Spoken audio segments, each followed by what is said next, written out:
All right, welcome back for our final edition. It is the last one that we're doing of the SJHL season previews, where we talk to your favorite coaches and GMs from around the league. Today, we're going to be joined by reigning SJHL and CJHL Coach of the Year, Mike Reagan from the Flin Flon Bombers. Mike, thank you for joining us today. How's everything going as we approach the preseason?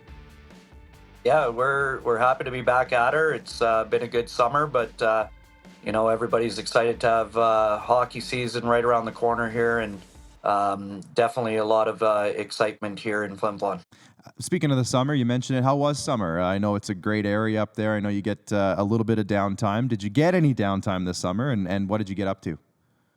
Well, it didn't feel like it, that's for sure. I think the older you get, the shorter summers get. Or maybe I'm just you know, doing too much construction at my cabin here, and always opening up new projects, and maybe not finishing them as much as I'd like to. But got on the lake quite a bit. Was out in Alberta, for the beginning of summer. Obviously, got a chance to go to Vegas for the NHL Coaches Awards, which was pretty cool experience, and actually got to go to the Bahamas this year for a vacation. So that was really nice. So overall, it was a great summer.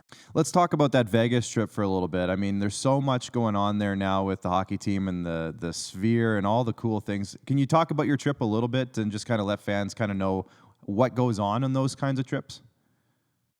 Yeah, I mean, it was a lot of fun, and it was, a real pleasure to be able to share that with Cole, my assistant.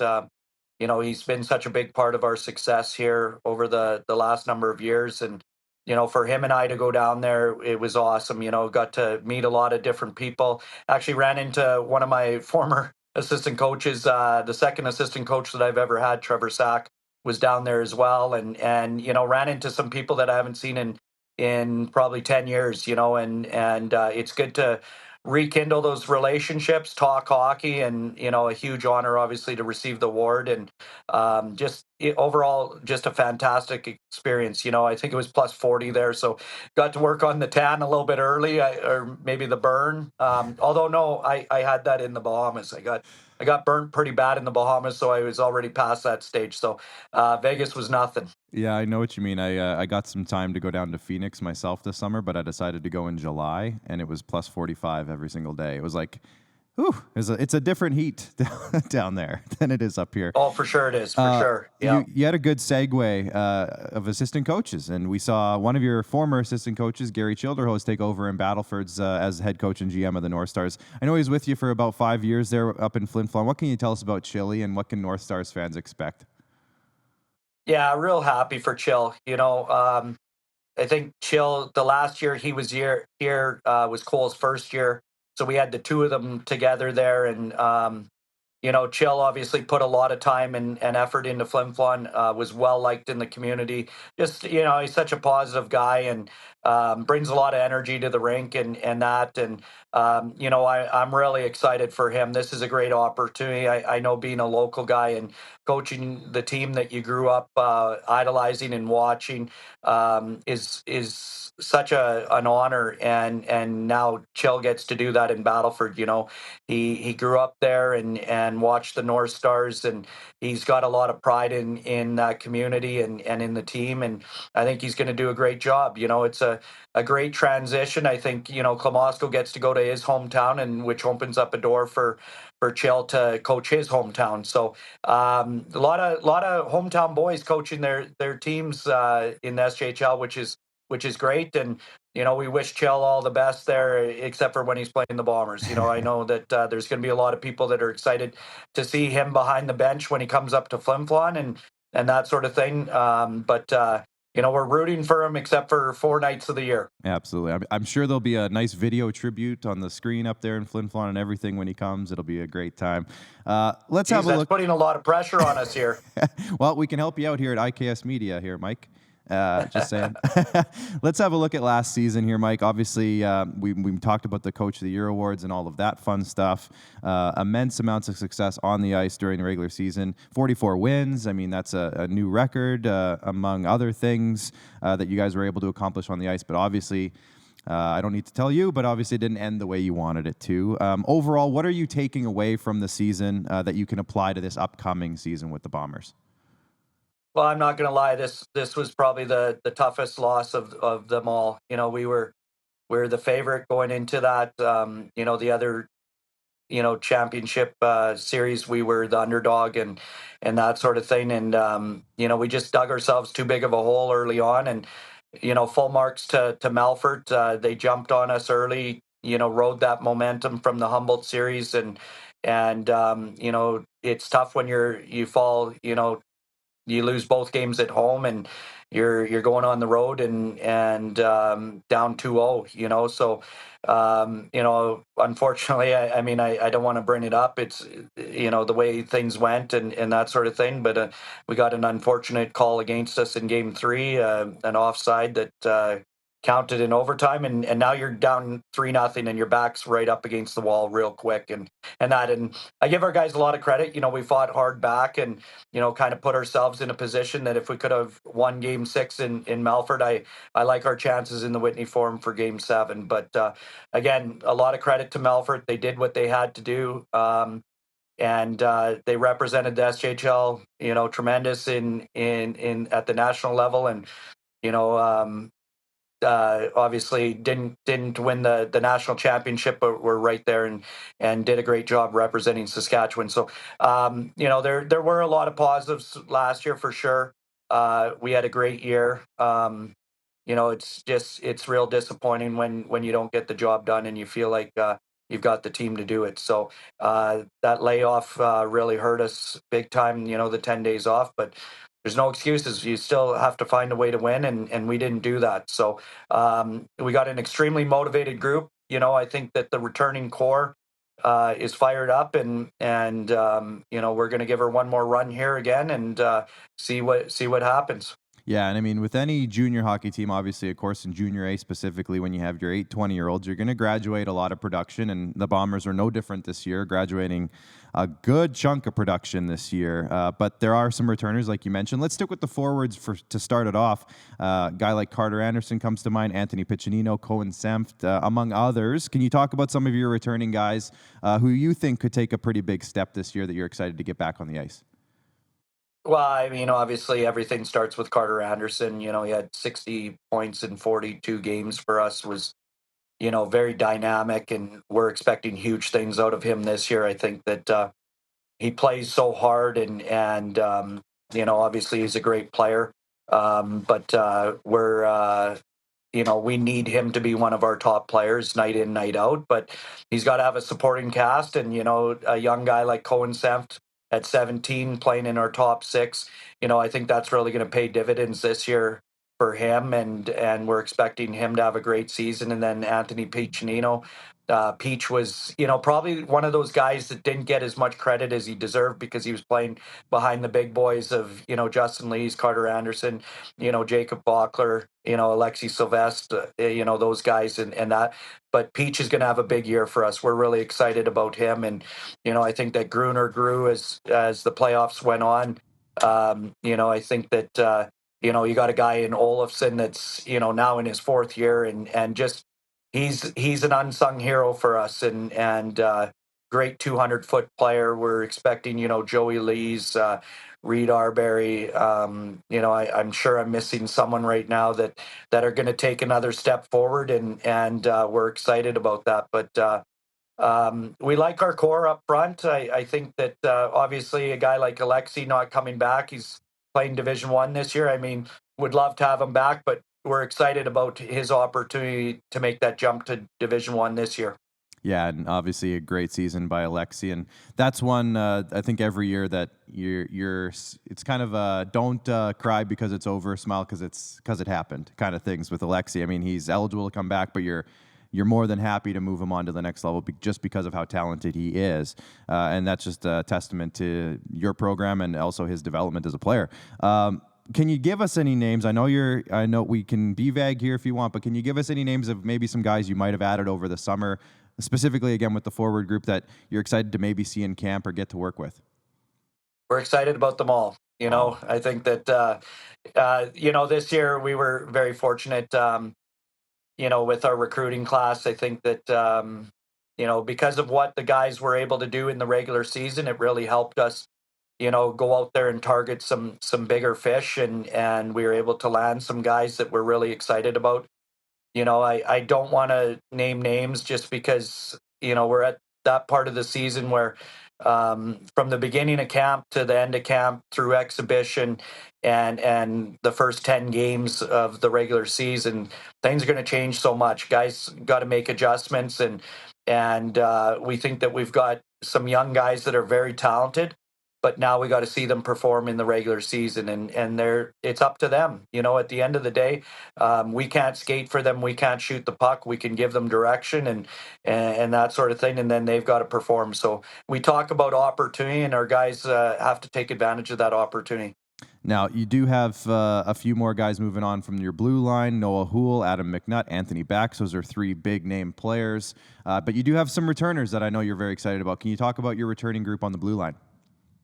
Well, it's funny because our left side is jam packed with returning guys. We got 4 left shot D men returning. It all starts with Cole Tanchuk. I think that he's going into his 4th year and knows exactly what being a Bomber is all about. He's been to 3 league finals now, and hopefully he can make it a 4th one and get us over that hump. And he's just a tremendous leader for us. He plays the right way. He competes. He's committed to playing defense first and doesn't cheat the game. So everything starts with him. And then, Luke Lepper was an absolute stud for us last year as an 18-year-old. The guy can skate, and he had a tremendous year. And you know what? Because of his success last year, we were in the position that we were. As an 18-year-old, there's not a lot of guys that come in and end up being impact guys for you. But Leps did a great job playing in our top 4 for most of the year last year as a young guy, and we're excited about him this year. We've got Pierce Yakimchuk, who's 6'4", shut down, long, rangy. Played all the games in the league final, which we're excited about. So he's got that experience. And he really grew as the year went on, and he's probably a guy that is going to make life difficult for a lot of forwards in this league when they're playing us, especially in the Whitney Forum. So we're excited about him. And then Connor Ryan, again, grew so much. We traded for him. Very smart, good hockey IQ, moves pucks well, skates well. Very headsy player that I think is going to take a huge step forward this year. Could be playing the right side for us. Has some good offensive instincts and that sort of thing. So, there may be not the Adam McNutts or the Noah Houles that people are accustomed to, but I really think that that's a solid 4 to start with. Absolutely. And you say maybe not the Noah Houles, but Noah Houle took a huge step in his 20-year-old year too. So we'll see. Maybe there's another huge step in the not too distant future for the Blue Liners and Flin Flon. Goaltenders have been a very strong point for you guys for the last several seasons. Obviously, last year, a guy like Harman Laser-Hume really stood out, goaltender of the year type of player. And you had the luxury of bringing back Kenneth Marquardt, who, let's just look at his numbers really quick. A measly .931 save percentage, .217 goals against, and 4 shutouts. Not a big deal, but he's just a backup goalie messing around, having some fun. But how excited are you, in all honesty, to bring back a guy like Kenneth and let him run with the net for the season? Well, I think first and foremost, we're really excited for him. He's been with us for 2 years. He did a tremendous job last year. I've always said this: if sometimes people don't realize how important your backup is. If you're going to finish in first or second in the league in the regular season, your backup has to win 90% of their games. So he did a tremendous job. We had a great 1-2 punch last year.